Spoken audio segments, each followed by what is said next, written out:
business models. What is a business model?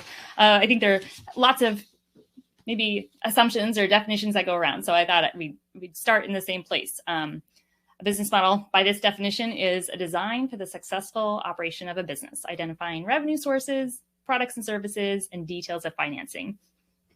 And so what we'll be talking about today is the different ways music teachers build, structure their businesses to make them work, both work in terms of their lifestyle and goals, and in terms of finances, making sure they're profitable at the end of the day.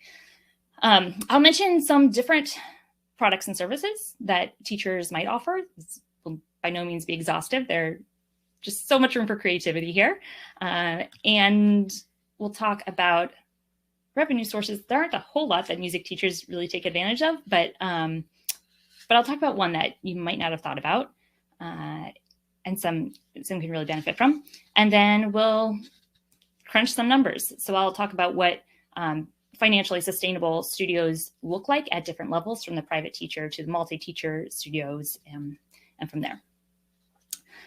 There are two questions that I really think are vitally important for music teachers to have some clarity around when they're making a decision about a business model, what they want to choose.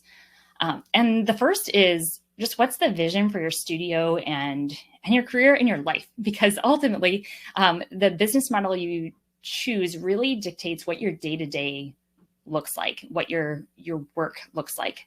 And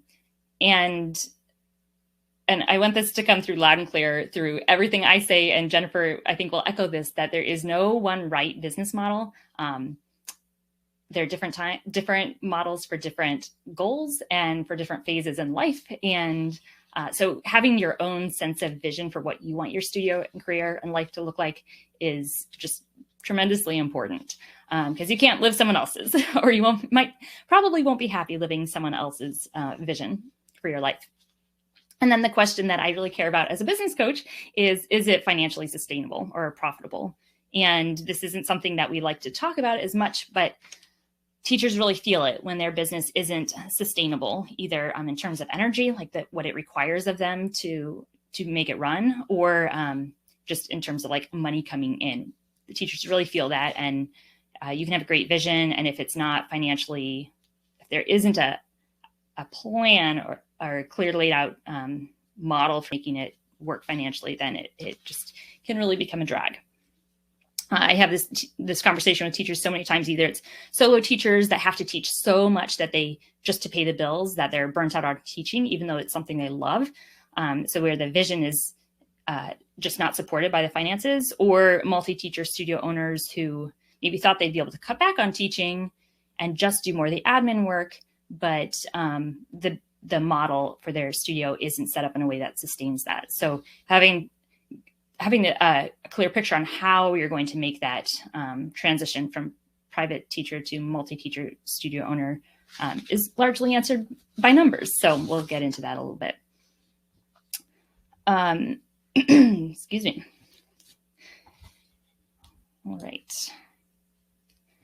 And what I want you to take away from today is we'll be talking about considerations for each model, what the day-to-day looks like for someone, a studio owner in that setting, just to give you a picture into that life, and if it's the model that might best fit your goals.